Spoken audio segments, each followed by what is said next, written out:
Hello and welcome to the Team 7 podcast. I am Logan and I am accompanied by my friends Zach and Asher. As always, we are on episode number 9 now. We're in the beginning of season 3.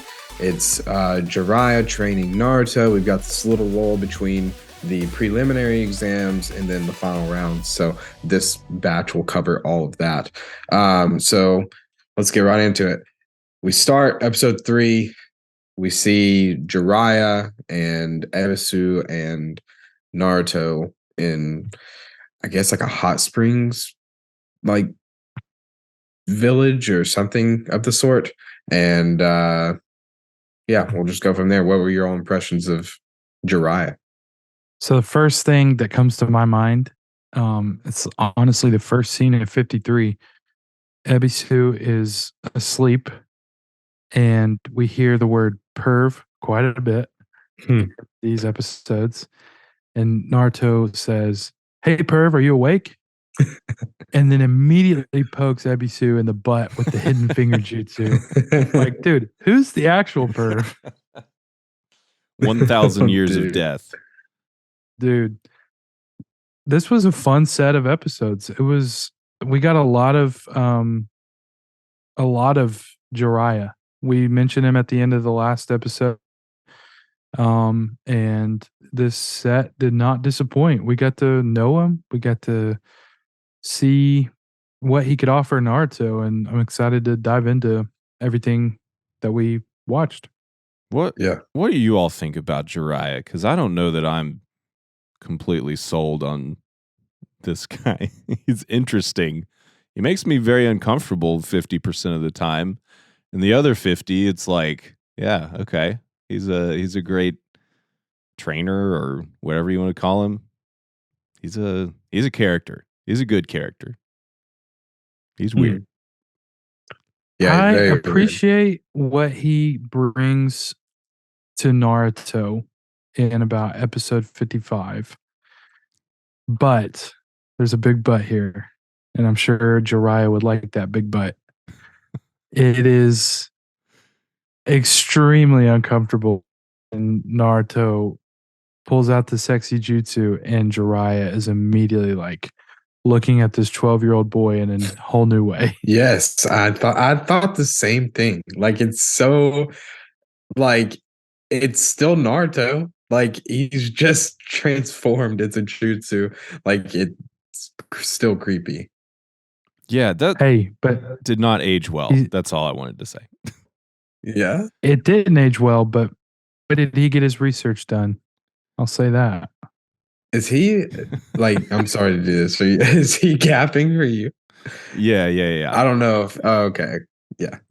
Sorry. Just a little bit, though. Just a little bit. Okay. Yeah, I don't know about Jiraiya. I like where the training and stuff ended up. That was cool. I mean, he obviously knows what Naruto needs. He's obviously trying to fulfill his own needs a lot as well, which, I mean, they could have shown that like once and I would have been like, all right, I get it. He actually is a pervert.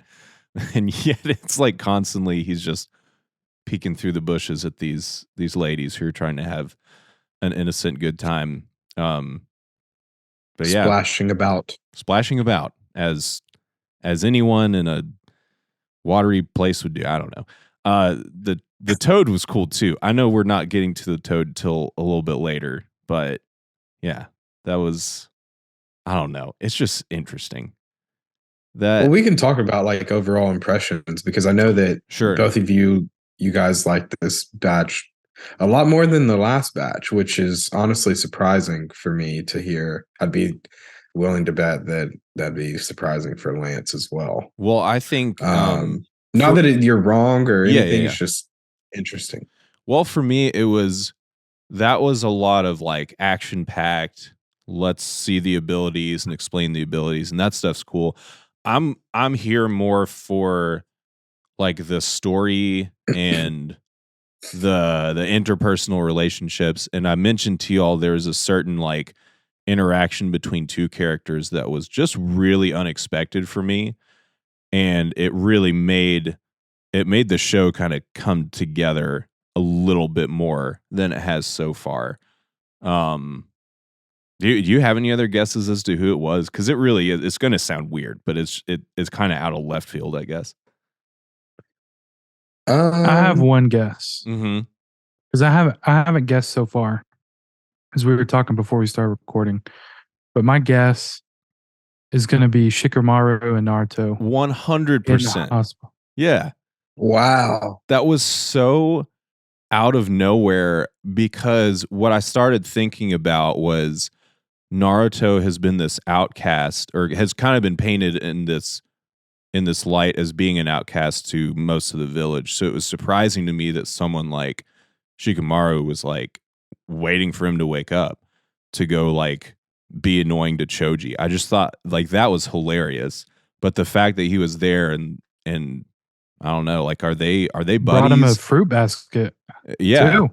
Like are they friends, and that just it hadn't really like come up before, but it was cool to see some I guess they're like schoolmates or something, kind of. Yeah. So Yeah. all of the rookies, and I would assume the ones that are the year above them, like Neji, Tintin, and Rock Lee, all were in the academy at the same time, graduated at different times for those three specifically, but Taught by for the rest of Aruka. them. So that's right. So our boy Ruka, but so Shikamaru, Choji, Ino, Sakura, Sasuke, all of them. Yeah. They're friends. They know each other. They went to school together. So it's not. It is a big deal, but it's not like they just don't know each other. Yeah, totally. But it is still a big deal because of the relationship in the past and everything like that. So that's interesting. I love that you that's like poked out to you so much. Yeah, I don't know why. That was like my favorite part. Just that there was some that, and just seeing a little bit more of the village and stuff is kind of, I think I said this last week, but it was like we're really centered on Naruto, and then we're really centered on Team 7, and now we're still there, but it's kind of like the other teams of 3, and then the village itself, and then this whole espionage kind of angle to it, and like what's going on behind the scenes with Kabuto and the sand people and the sound people. I don't want to get to that just yet because I know that's later episodes, and we're hanging out on Jiraiya a little bit, but that's kind of what I'm talking about. Like we stick with Jiraiya and Naruto for a while, and then it's kind of back and forth with the plot thickening in these like dark ways. I loved it. Yeah, like multiple things are happening at the same time, for sure. I think the reason I'm more of a fan of this set is it's not like I didn't like the action of the preliminary rounds. It was cool. We got to see a lot of character building and got to see a lot of new techniques, and I mean there were so many good things about it. Exactly. That's It was oh my god. Yeah, that's a reason right there to go watch the YouTube video if you're just Right. listening to the podcast. All right, go ahead, Z. I mean it was a fun set, but for this one, I think I'm more interested in the Nine-Tailed Fox, and I'm more interested in Naruto's development specifically. That I just fully appreciated every bit of this set of episodes because of the training and seeing, him kind of unlock the red chakra and what that looks like, and you know, all that. It was just, to me, it was, I don't even know how to put it into words. It was more, I'm more in it for the story than the action, I guess. And I got to see a lot of things that I've been curious about, um, even up to the very end before Naruto makes it to the stadium. I just, every bit of these episodes were what I was hoping for in a turn, I guess is what I'm saying, is like I'm in it for Naruto. I have been probably since episode 15. But overall, this has made me want more of the story Whereas, Dragon Ball, there's like it's action, but then there's a little story with it. You know what I mean? Mhm. But this is like a kind of a mix of both, and I'm appreciative of that. I love that. For me personally, hearing now that I know your all's reasoning, it's not that whatever. I'd love to preface. Anyways, I love your all's reasoning for it because that's what I love so much about Naruto. I don't think that it's just got this outstanding animation that is top tier, and that's the reason that I watch it. It's the story. So you're definitely on the right track because we're gonna be here for a minute, so it's good that you guys like the story for sure.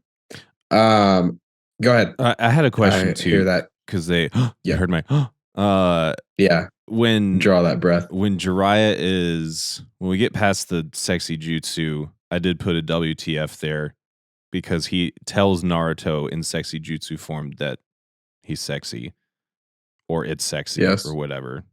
I hate it. Anyway, Yeah. so then we get to the two tetragram seals forming the double tetragram, and then there's something else, the 5-pronged seal. So who would have put that there? Or are we allowed to know, or have we heard at this point who put the seal, which I'm assuming is kind of like containing the 9-tailed fox? Was that the fourth Hokage? Do you remember in the Forest of Death, whenever Orochimaru was fighting them and he took his 5 fingers and hit Naruto in the stomach, like after he exposed the seal and then he hit him. So the 5-pronged seal is from Orochimaru. Oh shoot, I didn't remember that at all. He didn't have it prior to that. Okay, that's coming back to me now. So was Orochimaru's intent with that to like contain it so that he doesn't have this opposition, I guess? Yeah, it was basically suppressing it and making it really hard for Naruto to draw up chakra. So that's why we saw in episode 54, I think it was 54 by the time this happened, he could easily manage his chakra once that prong was off. So what we've seen from Naruto at the time of him like getting knocked out from Orochimaru, so the fight after that and then the preliminaries against Kiba, he was doing that with like a huge disadvantage. Right. Because of that 5-prong seal. So Jiraiya got rid of that. But the other seals that you saw, yeah, yeah, exactly. I'm the stupidest person I've ever met. So I don't know. Yeah, I don't agree with that either. But I don't know I don't know if the show has told us who has done the seals. So you guys can either tell me what your guess is, and if you both guess correctly, then I will tell you if you're correct. Okay. But if don't listen for a second. Guess different things. Hey, Zach, don't tell Logan, but I think it might be the 4th Hokage. Or the 3rd Hokage. Yeah. Hey, don't tell Logan. It would be sorry. It might have been the 2nd Hokage. I don't know. All right, you have to come up with one answer. One answer? Oh God! Yeah, you both have to agree on it. What do you think, Zach? 4th Hokage. Yeah, 4th Hokage. Yeah, because he's so ominous and mysterious, and he's dead, right? He's on the wall. We will find out more later, but okay. Short answer is yes. Okay. Wait, are we right? Yeah, short answer is yes. It's 4th Hokage. Oh, okay. I thought you said I thought you meant that short answer is yes. He's dead. Oh, sorry. No, we will find out way more about all that and the conditions. And okay. Whatnot of those seals. So, yeah. But the 5-prong Orochimaru, that's gone. So Naruto's able to actually like build up chakra and maintain it. Okay. And another question. Jiraiya is a How do you say this? Sanin? Sanin. Okay. Yeah, legendary I said Sanin. that like a red-blooded American. Sanin? So that's two of the three great shinobi that we know about now, right? Did I read that correctly? Orochimaru and Jiraiya. Whoa. That's right. What a fight that would be. I want them to fight. I want to know who the third one is too. I'm really excited about where that takes us. Yeah. It's like details like that made me love this set more, Yeah. if that makes sense. Like, it's good to know their like stat sheet of like what they're able to do and how much power they have. And that's not lost on me. But I feel like I live in that realm more anyways, of like, for example, anytime I would play a Pokemon game, like, yeah, it's great that you have these moves and have this evolution and all that, but like, I'm more involved in the storyline more than like each Pokemon like competitively. So translating that to Naruto, it's like details like that about Orochimaru and Jiraiya being Sanins and, you know, figuring out who this frog is and then seeing that, oh, Naruto can do that as well. But also there's, this whole discovery of red chakra. And what I was trying to say with that is like for Jiraiya specifically, those details that he brought into the story that pushed Naruto to the next level of what he needed in that time was just perfect timing for me. Mm. Yeah, I also to build on that too. I think these episodes answered a bunch of the questions that I had and kind of confirmed some suspicions I had, but by the end of it I was like, well, now there's about 10 more things that I'm curious about that I can't wait to find out. Every time that I think this batch might feel a little bit like a lull, it hasn't turned out that way once we get to recording. So because it's my favorite. Thank you. Yeah, because you guys like it way more than I anticipate. Dude, the stuff with, okay, I'm just scanning through like notes I made for episode 54. Gaara is crazy still. And then Kazekage, I was like, the first time that was mentioned, I was like, who is this? And then by the end of it, Hayate, dude. Hayate. Yeah. We all thought smoking was going to take him, but no. Freaking, that was awful. You know how sometimes when someone dies, you pour one out for him? I think we all should give him a cough. Let's do, oh.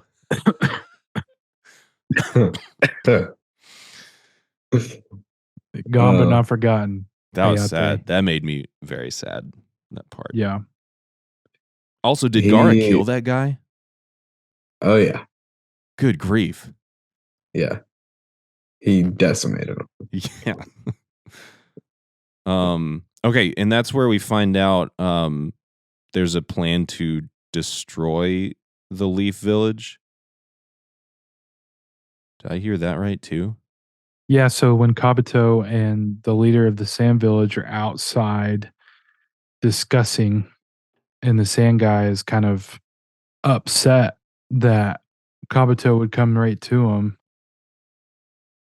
That was kind of confusing for me just because I don't really understand the explanation of where they're going without understanding what's happening. I don't know. It kind of lost me a little bit. But yeah, that's when they finally realize Hayate's listening in. Yeah. So what I understood from that is that aside from whatever the heck Orochimaru is doing, the Sand Village is, or at least some people in the Sand Village are upset that basically they're not posing as much of a threat's not the right word. They're not appearing to be as powerful as they once were, and they want to be seen that way again. Is that a part of it? And that's kind of what's dictating like there are choices from leadership that people are like, hey, this sucks and this is not This ain't the same sand village that I grew up in, all right? Yeah, so I can't remember if somebody wants to comment wherever you're watching or listening, the name of the sensei for Gaara and Kankuro and Tamari. I can't remember his name, but there is a scene in Is it Baki? 57. I don't know. Okay. But there's a scene in 57, I believe, where they're all talking. I believe it's a flashback actually. Because we see Kankuro and Tamari in their room just like talking, and they don't know where Gar's at. And then Kankuro says, "It sucks that you didn't try the Chunin exams last year. You would have passed with ease, but this year you won't have any luck." Um, and then she goes, "Why?" Or she goes, "Don't say that," something like that. She was like, "Don't talk about it." And then it goes to this flashback, and it's the three of them being told by their sensei that the sand is going to turn on the leaf. In that, he tells them that the feudal lord, and we'll get more explanation on who this is, but basically outside of the village, like it's the Hidden Leaf Village, but they're in the land of fire. So there's going to be a feudal lord for the land of fire. And then there's the Hidden Sand Village, and then there's the land of wind, and there's a feudal lord for the land of wind. So there was a treaty that between the villages to be peaceful, be allies. But in that treaty, the Kazekage feels that the land of wind took a lot of bad deals in that treaty that lessened their military power, that lessened their shinobi count, and made it harder, like on the village itself. So by all accounts, the Kazekage, they're not as powerful as they once were. Right. Yes, they're not. Yeah. And he says that if we don't do anything now, then it will get to the point that we can't ever stand up to the leaf because we'll be so weak comparatively. So basically the Kazekage didn't like that, wants to pair up with the sound and kind of put the leaf in check, and then that will establish them as more powerful and like across all of the nations. Okay. So yeah. Sorry, that was a long-winded explanation. That was good because that to stay that kind of it. brought some that brought all my notes about it together because I was in a similar boat, Zach. I was making notes on different episodes, and I was still like, I'm not entirely sure what their motivation is, but that definitely makes sense. But then we've got, I guess the Orochimaru thing is separate because Kabuto is part of the Leaf, but he is paired up with Orochimaru in some way. And that he's kind a spy for him. Yeah, that kind of feels like a separate thing that's happening. Or maybe it's not. Maybe I just don't know. You don't got to tell me. Don't tell me. Okay, Well, I won't. from previous episodes, like when the third Hokage is explaining why these tuning exams are going to be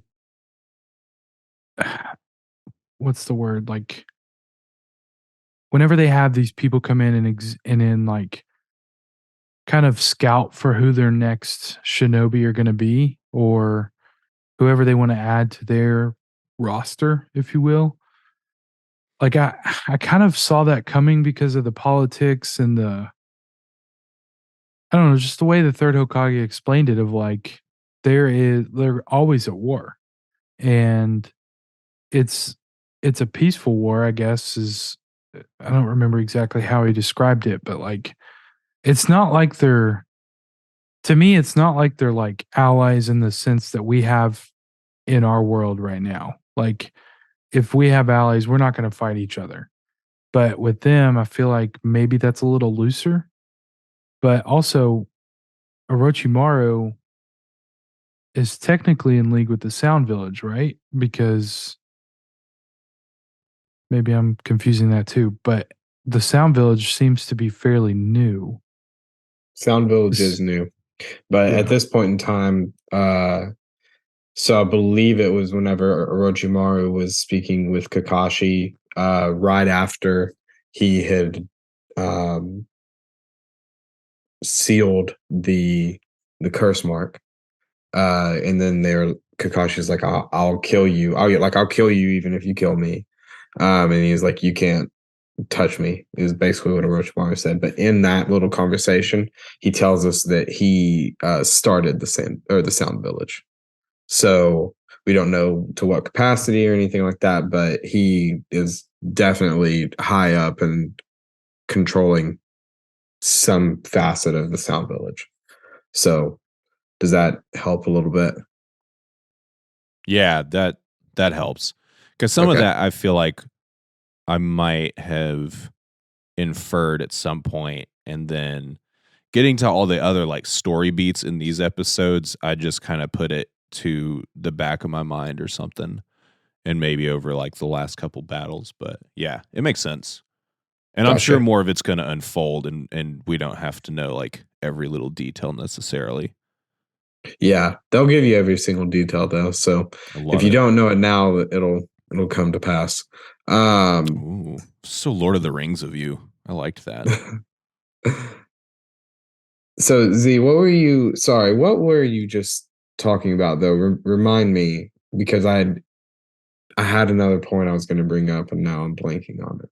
No, you're good. I was talking about how the third Hokage explained why they are going about the Chunin Oh, exams the way they yes. are because of the Yes. scouting and the war. Yes. So, the treaty between the two lands, like they would not fight. It would be a breach of the treaty for them to attack each other in some facet. Um, they're allies, like they should be able to like run missions together, like if they needed to, like a joint mission. Um, or if they needed to cross into each other's lands, like it wouldn't be a big deal. So there's not really enemies at this training exam that they know of. Like they're not inviting enemies to it and just being like, "Hey, ceasefire for today." Like it's basically only their allies. But because there's a lot of like tension between the different nations, you know, things get a little dicey, so they like to see and make sure that everybody's like power is in check between the ninjas that they're putting on display at the training exams, because at this point in time, that like final round where everybody shows up to watch, that should be like the cream of the crop. That's why it's a big deal for Naruto to be there also. Okay, cool. So yeah, so all the stuff that we know about that would make us consider those areas like enemies with each other, that's not out in the open. That's really all like behind the scenes stuff that the Sand Village is doing that people in the Leaf Village don't know about. So they, Yeah. in their minds, it's like, oh, people from other towns or nations or whatever just come here to do the Olympics, essentially. Yeah. Okay. Yeah. All Or right. like I they'll get like you. travel to different villages for the sake of traveling. Yeah. And we'll see that more too. So Okay. yeah, everybody's not really locked to one spot, but Right. okay, so we've been kind of all over the place, but I wanted to bring up before we get into like Naruto and um I've got to look it up. I think it's Gamabunta, but I'll make sure Yeah, I before. jotted that down. You're right. Okay, cool. Gamabunta. Yeah. So Gaara and Rock Lee, Gaara has it out for Rock and was gonna go kill him. That was pretty crazy. I wanted your reactions to that. That definitely confirmed my suspicion a little bit that I didn't have it all correct 100%, but I definitely felt like Gaara and Naruto are somehow connected just in the way that they were brought up and outcasts and seen as other, essentially. Yeah. So I really love that for the story beats, but as far as what you're asking, like the actual, he was just going to go there and straight up murder somebody in a hospital bed. That's some like uh Joker, Heath Ledger Joker era shit. So Yeah. No, I that is what I was wild. asking. Like, Yeah. how just All of it. what you read. Yeah, all of it. You Yeah. nailed it. But I loved it for again, that's another like Naruto and Shikamaru just like hanging out again, messing with Choji, which is funny, or planning on going to mess with Choji, and then Gar's there and they like confront him, and it it was really interesting. Like I felt like there was going to be a little more there, honestly, story wise, because Naruto just looked like there was so much going on in his head. Like it was kind of like I feel for this guy, but also he's a straight up like murderer who has to be stopped. So I kind of wonder how that's going to come up in the future. And then the lovely guy sensei comes and probably could have like messed up Gara, I'm assuming, but maybe not. Like I'm a little confused on the power level differences between someone like Guy Sensei or Kakashi versus like if they had to fight Gara, like what would happen? That's really interesting to me. But that's all my thoughts there, I guess. Yeah. So, from were you gonna make a point? All I was gonna say was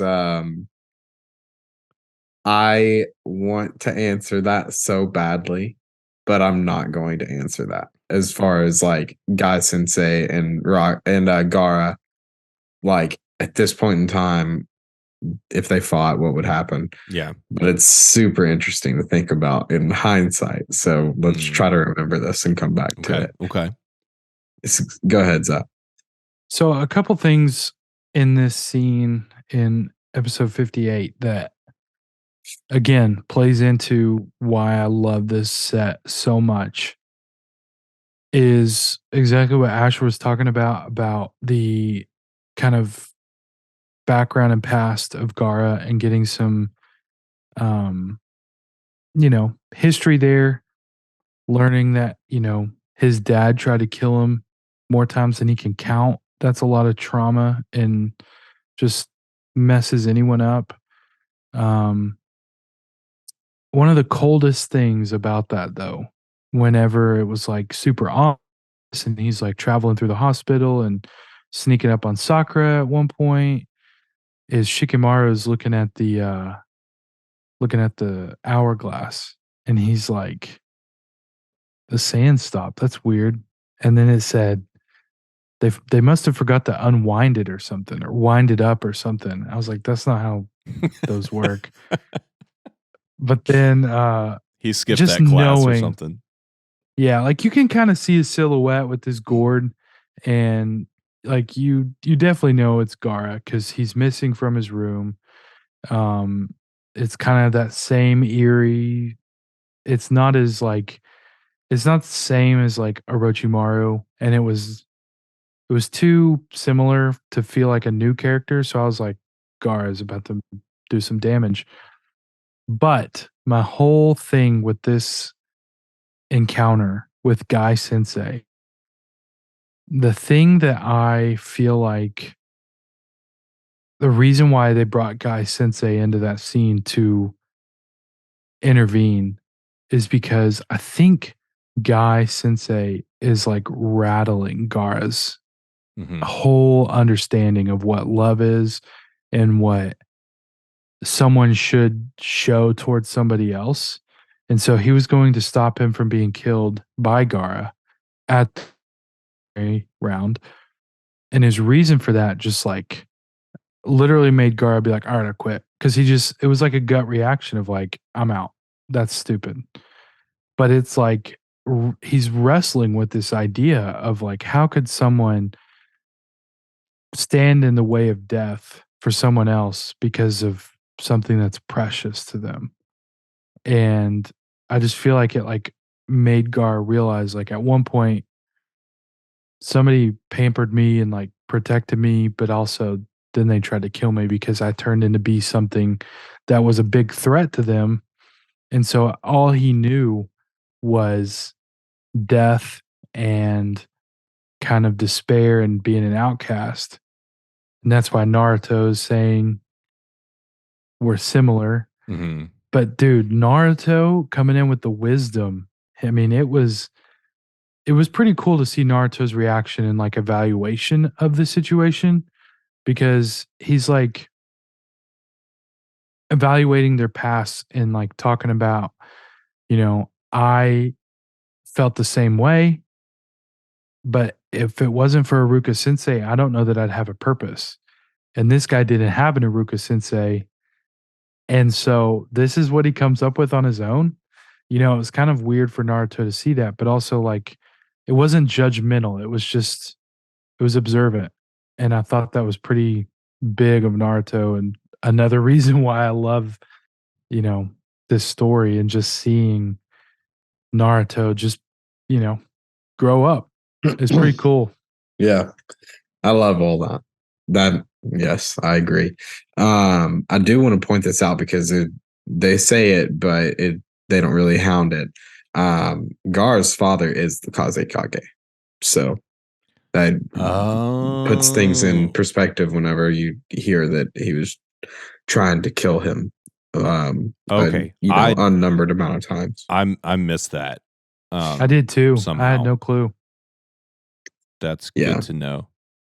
All those like reveal things that I try to like, I have to keep an eye out and then make a note for it because I can be like, now we can talk about it. Yeah, smart. You're doing a great job. Yeah. I'm just trying to keep the big spoilers from happening, which I think I can do okay with. Well, before we go too far in another direction, while we're on Guy Sensei and Rock Lee, can we just back up 2 episodes and appreciate those 199 one-armed push-ups that Ino and Sakura found him doing in the courtyard? Man, it just makes me love Rock Lee even more because they're like, I think it's it for this guy. I don't think he can ever be a ninja again. And he's like, I'll show you. I'm gonna do one-arm push-ups because my other arm is in a sling. That's Rock Lee, baby. Yeah, he's wild. I do appreciate his effort. That's why he's a crowd favorite for sure. Yeah, that was ridiculous. I just put Lee doing push-ups, LOL, but I made that note before it really showed him like telling the nurse like, "Hey, get away from me," and just being like, I'm here training. Like, do not stop me." And because then I got a little emotional about it instead of just, of course, Lee's doing push-ups. Right. I don't know why. I think that's going to continue to be my gut reaction to him is like, he's kind of this, I don't know. He's really not anymore, but I saw him as such like a, I guess, playful character in the big scheme of the show. But now he's really showing like, the determination is just like crazy admirable and relatable to a certain extent, but also not, because who has faced that level of adversity, I guess. Like on the show specifically, like outside of him, nobody's had it quite that hard. Maybe Gaara avoiding a lot of being murdered, but different strokes. I feel like one other person is going to be revealed later, and I feel like that's Sasuke. I feel like he's had a pretty tough upbringing that we just don't know about yet. That would make sense. Also, I didn't necessarily miss that he was not in these episodes, but it was kind of odd how little we saw Sasuke. I mean, just a split second in a scene, right? Yeah, we saw him basically just say like, "Yo," and then that's right. Yo, and Kakashi was like climbing that mountain or that cliff with just one hand, and that was all we saw. Yeah. Well, we also saw him in Sakura's kind of like dreams. I would even call him because she's like wrestling with, should I have told somebody?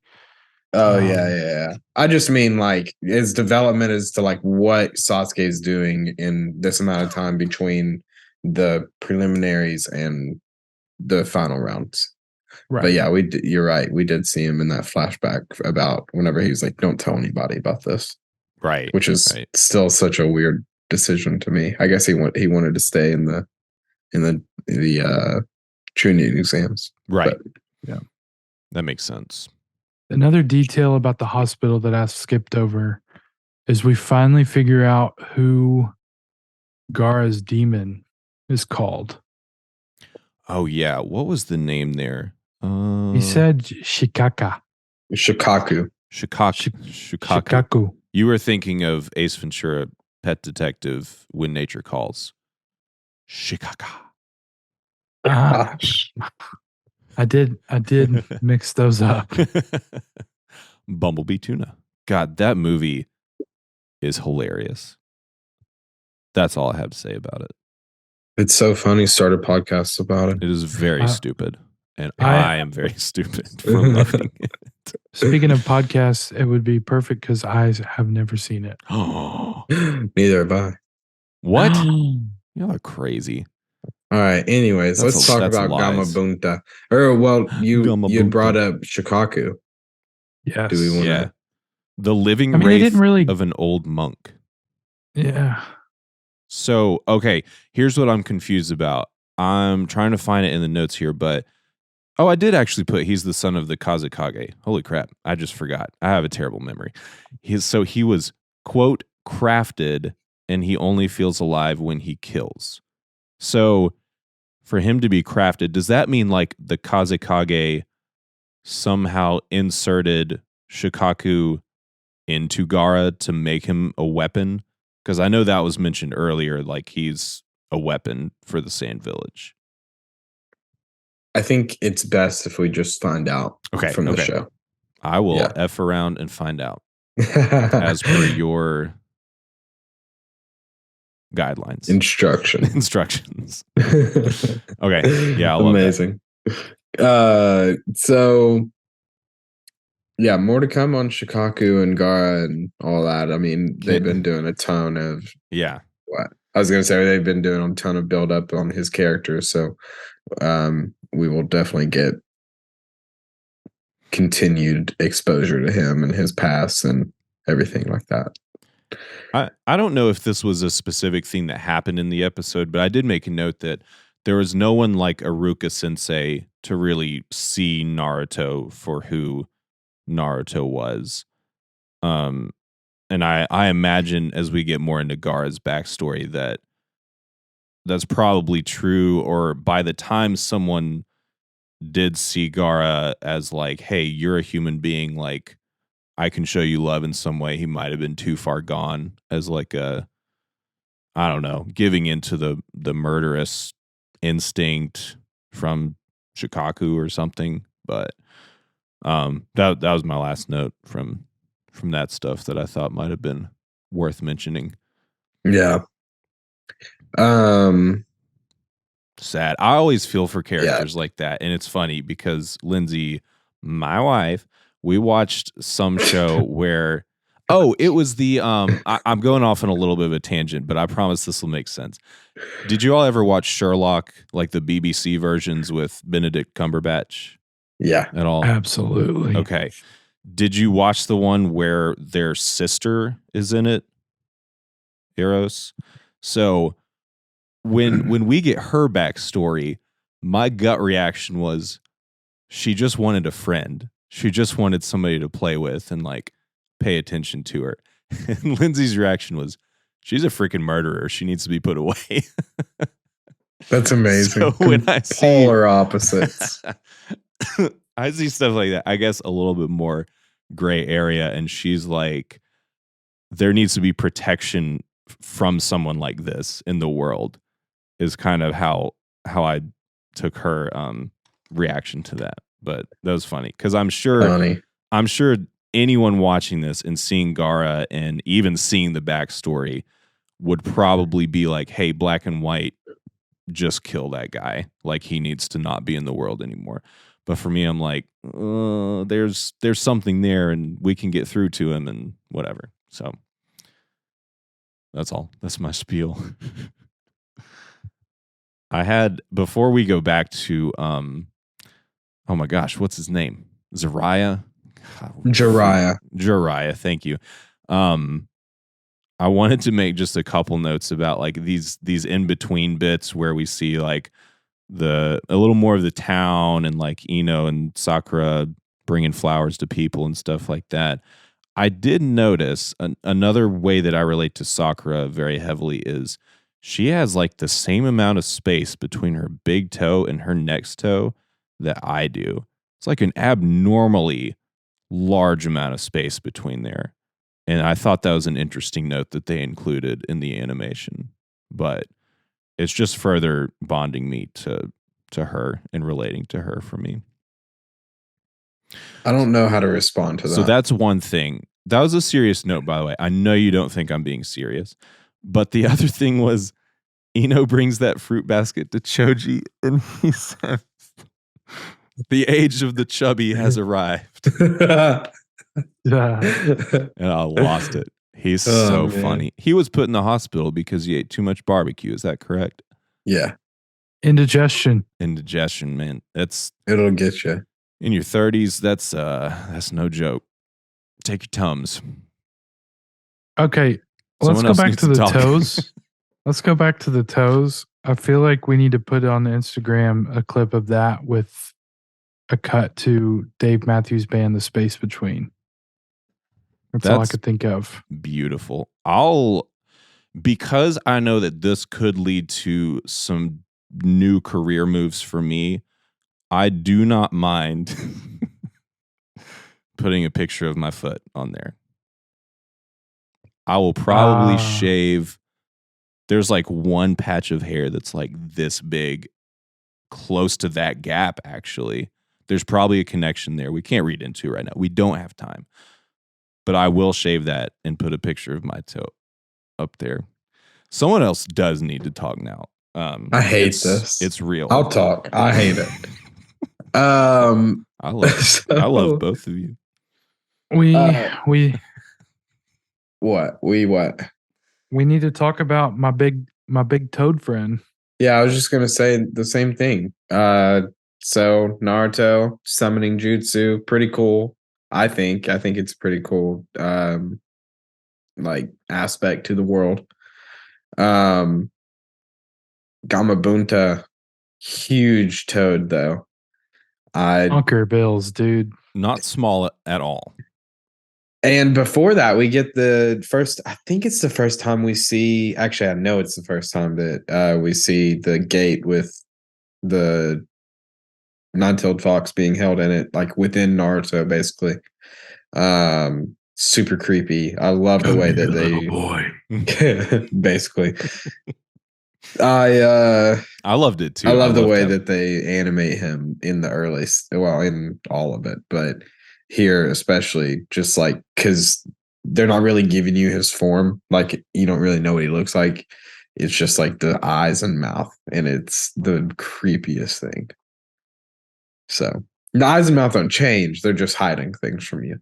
Oh, scary. So I watched the dub of this episode 57, and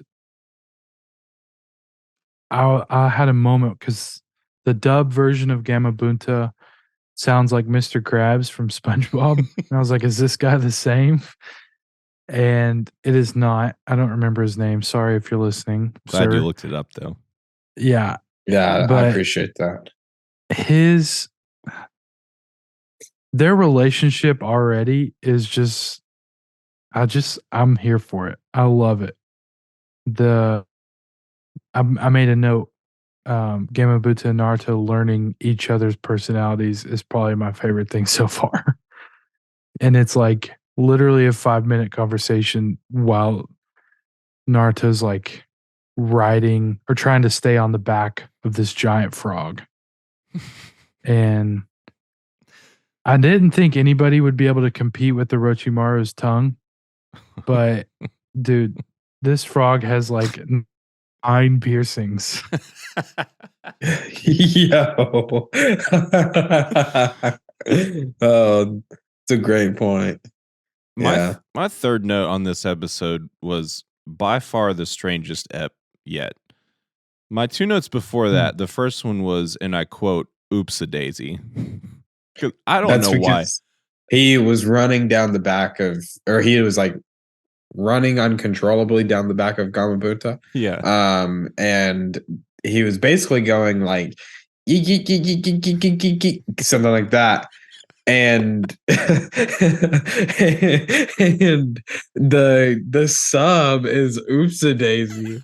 And I was like, that is the dumbest. Like, I don't even, what do you even put for the sub? I mean, I get it, but like Oopsa Daisy is the weirdest choice.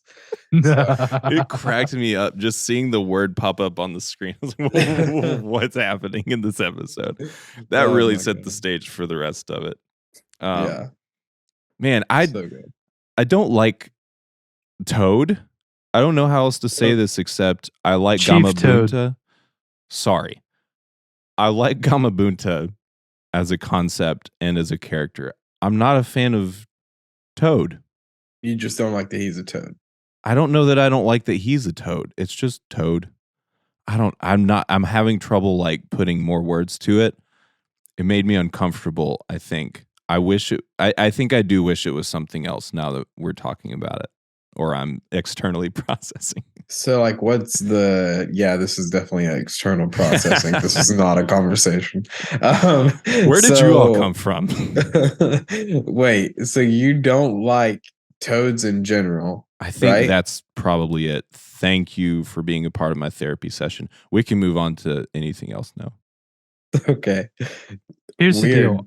I had a pet frog when I was in 3rd grade, and I brought it to the Boys and Girls Club because I went there for daycare.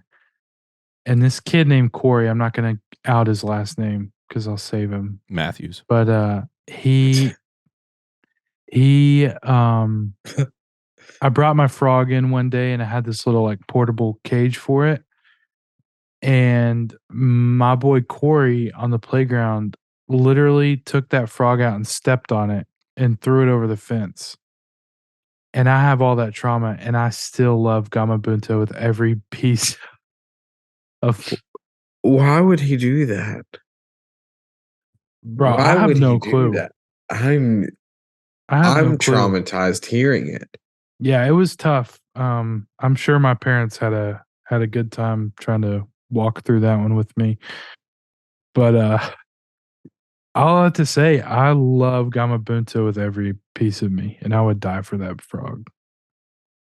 Because a frog has died for you? Is that what you're trying to say?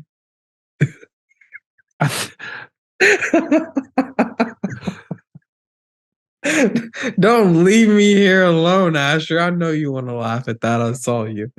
For the listener or watcher, this is the one where you decide to keep going with us forever or you say no. This is a real story though, guys. I'm not making it up. I believe you, and it's horrible. It made me think of like "Oh Brother, Where Art Thou," where they think Pete's a toad, and John Goodman's character just squashes. Like I knew that's where your story was going, and I hate it. I'm sorry that happened. Yeah. Yeah, I do too. But anyways, summons him, really cool. And then, like you said earlier, Zach, he's like riding on the back of him for forever. And then it's something that happened that actually confused me. I mean, as if that's just like the craziest thing. Anyways, this confused me. Naruto stays on Gamabunta and then says, I did it, I won, passes out, and then falls, and then Gamabunta catches him and says, you were so close to winning. And I was like, but I thought he had already won. And that was like why he passed out, because he was like, oh, I won, I'm done. And then he like passes out. But then I have a don't know. theory. And that's probably a little trivial because it doesn't matter because he's still going to team up with Naruto, but still. I have a theory for why he said that. There was a scene a few minutes before where Naruto's kind of talking through the rules and like I did this, And he was like, I still never agreed to that, but yeah, we'll just go with that. So it was like a battle of the prides is the theme that I got out of their encounter at Yeah, first. that's a good And point. so I think it was like, yeah, well, good try. It was just kind of like keeping you on the edge of your seat because he's like, I'm not going to let this kid dictate the rules of who I'm going to follow. But then I could just tell from his, I don't know, voice and the His wording and toad everything. eyes. It was like, it was respect. Like this kid is a turd, but I respect this kid. Yeah. Yeah. I feel like that's how most people who have come around to Naruto at this point in the show, that's how they see him. Like, or look at this funny kid, the one Proctor. But there's respect there. I think that's really cool because you see the determination. It's like me with Lee. I still don't like love him or want to hang out with him, but there's a lot of respect there. So in the frog, toad, whatever you want to call them, summoning Chief scroll, Toad. there are 5 total that are active. Is that correct? Yes, there are 5 total. Oh, yeah. Actually, I don't know. I wanted to make that joke, and I did not check to see how many toads there were. Nor did I make a note about that. So what is your question? 5 total what? 5 total toads because they had different names. Yeah. Oh man, I'm so bad with this. I wish Lance was on this episode. I'd have to pull it back up. I can't remember. There's Gamabunta and then there's his son, and let me just look at But it I real don't think quick. Gamabunta was in the list. Whenever they were talking, like the only thing I know is they named one of them E. Something was named E. Just the And then letter E? Yes. But yeah, I don't remember them saying Gamabunta or Chief before we found out who Naruto summoned at the bottom of the cliff. I don't know though. That was a cool moment, by the way, to just freaking push him off the ledge. That reminded me of when Kakashi is kind of he's talking to Guy about how he shouldn't be pushing Rock Lee as hard as he has or something like that. And it gave me the same impression, like, well, if he doesn't push him to his limit, like is life really gonna be worth living to Lee if he hasn't like given it his all? And I felt the same thing from Jiraiya pushing Naruto over the cliff. It's like, well, it's almost like if he dies and he doesn't make it, then, you know, oops a daisy, I was wrong. Geek. Part of it So was like the sound he's making too. It's just such a funny sound. And then I've not seen or heard or written the word oops a daisy in decades. oh dude. Okay, I need a little bit of help. What episode are you referring to that they talk about these toads? Is it in 57? I think it's 56. Or was it before? Yeah, before. Because that's when he goes through the tunnel system to find the nine-tailed fox. But why not did to mention, why did he make him try to hug Sakura? That was funny. I thought that was I just funny, looked at too. my notes about the tunnel, like where he was like unlocking and had that conversation with the nine-tailed fox. One of my favorite lines from that was, "You're in my body and you owe me rent." Wait, say that one more time. He said, "You're in my body and you owe me rent, man." He said that to that giant monster. I love how he just took him up on it. He was like, well, as a You got a reward for point. getting here, Yeah. I'll give you some chakra. I am having trouble finding this. I'm not sure. I can get you for sure answer later. But I'm just like completely not remembering that part of this episode. I'm like scrubbing through it right now, but I don't want to sit here too long just looking for that. It's a real missed opportunity that Shino didn't get to summon some kind of toad, because that toad would never go hungry. You know what I mean? With those bugs. Also, were the bugs different? I don't want to go too far down the tangent. There's so much that we can't talk about because so much happened that was kind of like just off to the side, I suppose. But were the bugs different that he was training with in the little training montage? Or did they look the same to you all? I didn't notice anything. Okay. To be honest. They flew, and I remember them flying. And maybe that's what I was thinking was different, because I just remember them crawling all around during the Chunin exams so far. So Shino has like a bunch of different bugs. Oh God, don't tell me that. Let's move on.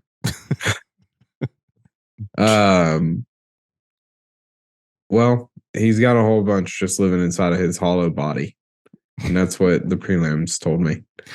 So, anyways, that kind of brings us to the end of our batch. Well, we've got episode 59. There was a lot of filler in 59, but basically Naruto going to the arena to get he's the first match. That will be the first part of the next batch that we watch. God, I'm watching that tonight. I forgot, who is he? I love that. Who is he fighting? He fights Neji. Hinata's gosh. So like we saw that interaction between Hinata and Naruto. Dude. Out where Naruto and Hinata, my heart just melted through my body and came out that gap between mine and Sakura's toes. That part was amazing. I loved it. I liked it too. Hated your descriptor, but I'm sorry. Liked the scene. Yeah. From the same episode, Naruto wakes up with a night hat on. Yeah. Oh yeah, big time. And it looks like a seal is in his head. Yeah, he's like always, anytime that he is in his pajamas, he's wearing that. And I love that set. You could probably find that set online somewhere. I want that. Zach, if you don't have that hat on the episode next week, I'll be a little disappointed. That's all. Dang. That's a big thing to fulfill. Oh God. I already found it. Found what? The hat. You can get it for $15. I'm gonna get one too. Goodness gracious. Go ahead. What's the thread count? Is it like, can you sleep in it? This is just on eBay. I don't know. Can you sleep in it? I don't know. I'm not buying somebody's used Naruto. So you can find a fleece one for $38 on Etsy. Dude, that you could probably sleep in that. That's not too bad. I can't sleep in headwear though. It messes with me a little bit. I don't need that pressure on my head. Hinata is adorable. There's not any other word that I can use to describe her. Also, she listened to it in dub. Not adorable. Well, I don't mess with dub these days, so I don't think there's any going back for me. But man, it was great. I do appreciate that you guys are both like on opposite ends on that. I don't know. I just like it. It's cool perspective. I'm not like that with every anime that I've seen, but for this one, I appreciate the dub more. Did you do Attack on Titan in sub or dub? I originally did it in dub, but I'm going back through it in sub. You're going back through it. Man, you love Attack on Titan. He does. Fan. Madman. Yeah, that. I'm doing Demon Slayer in sub though. Did you? Okay, I don't know if you know this because I haven't told you yet, but I started Blue Lock on your recommendation. Yes.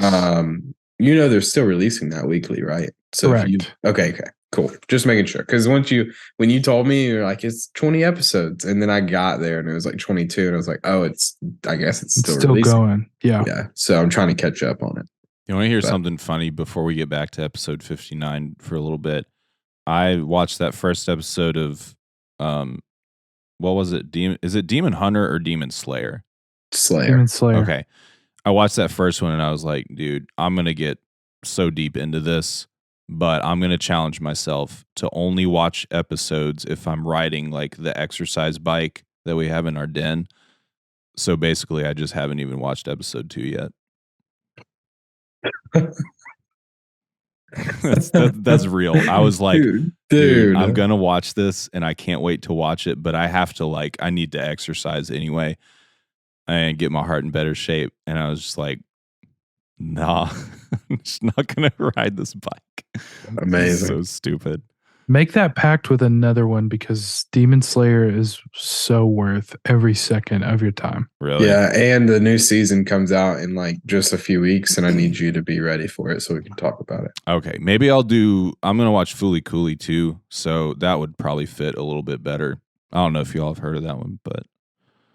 Well, these are usually the conversations we have after we stop recording, but sorry. we're just no, I don't mind at all. We're just letting everybody in on it. Okay, but I do want to finish up. I have notes on 59. OMG, are these their parents? Seeing their parents or their dads, Shika. hilarious. And they all hang out, even better. Oh, yeah. I want a side quest with those three. I don't care if it's filler. I need to see them hang out. Well, we'll look out for that. Great. Shikamaru's dad didn't even know that he was in the festival. Yeah. Great impression, right? Great first impression. And was it Choji's dad that was ordering food? Yeah. Was it Choji's dad who was ordering food? He said, "These 2 pages, I'll take it all." Like, that's so much food, bro. You're going to die. Oh my gosh. The Shikamaru's personality makes so much more sense after seeing his dad. Yeah. Yeah. It was funny. And sad, his dad says, "What a drag," too. Yeah. What a drag. Dude, that's brilliant. I know it's kind of filler, but that stuff, I just love it. I honestly don't know if that part is or not. I really don't. Okay.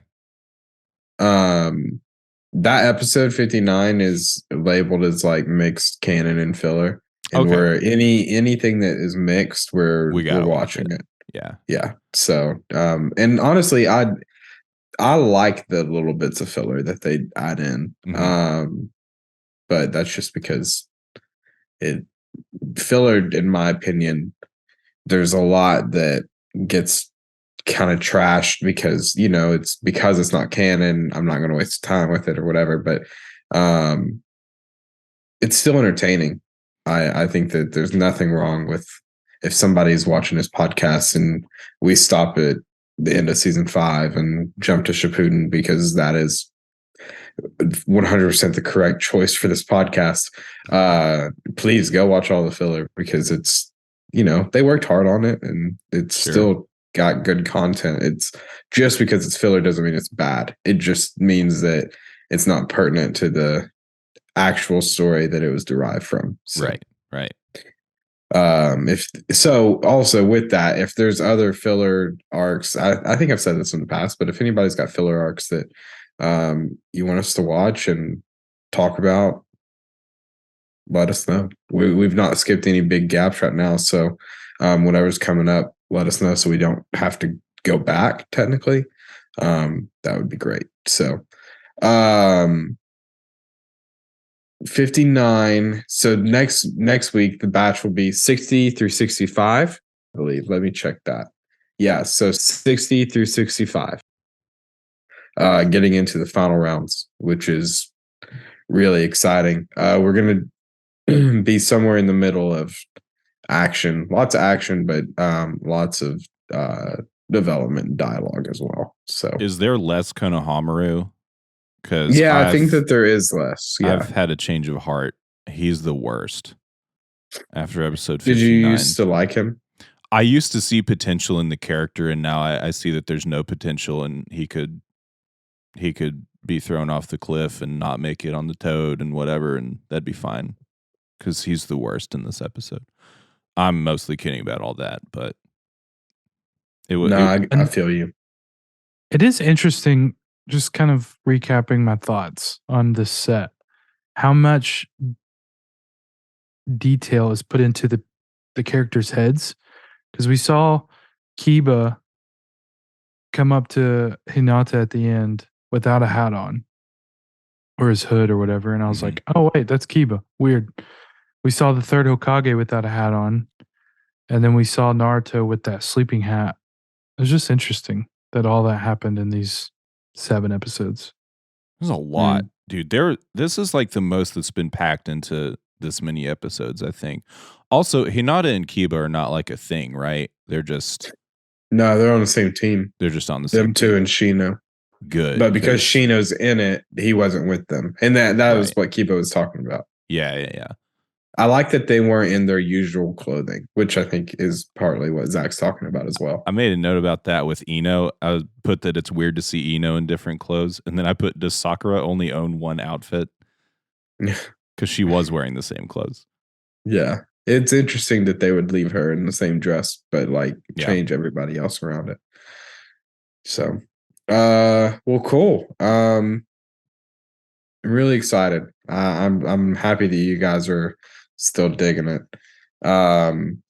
So we went over the end of last season or last week for the end of season 2. We talked about our favorite characters and if that's evolved, and it definitely has because the jump in options from 1 to 2. But from 2 to 3, we're going to get more introductions for sure, but just keep that in mind as you're going forward. And if you're watching, listening, let us know who your favorite character is as you're coming through it, because ideally it's going to change and evolve, and that like list that you make in your head of, at least I make a list in my head of like how I feel about these people. It changes like all the time, even now rewatching it. So, anything else before we sign out? I feel good. I just want to know where Sasuke is. We will find out in some time. I actually think that I purposely broke it off before you get your answer to that. I'm not kidding. I think that we will not get the answer in the next batch. This is the worst thing I've ever heard. Go watch it. Okay. I'm going to watch it all tonight. I don't doubt you at all. All right. Well, 60 through 65. We will see you then. Team 7. Somebody's got to say believe it, I guess. Wait, can we do a different one? Can we do don't measure me by your standards?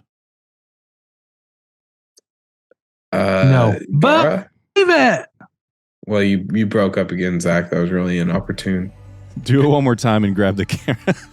So disappointed. Not me, you. Are you gonna? So we just believe it.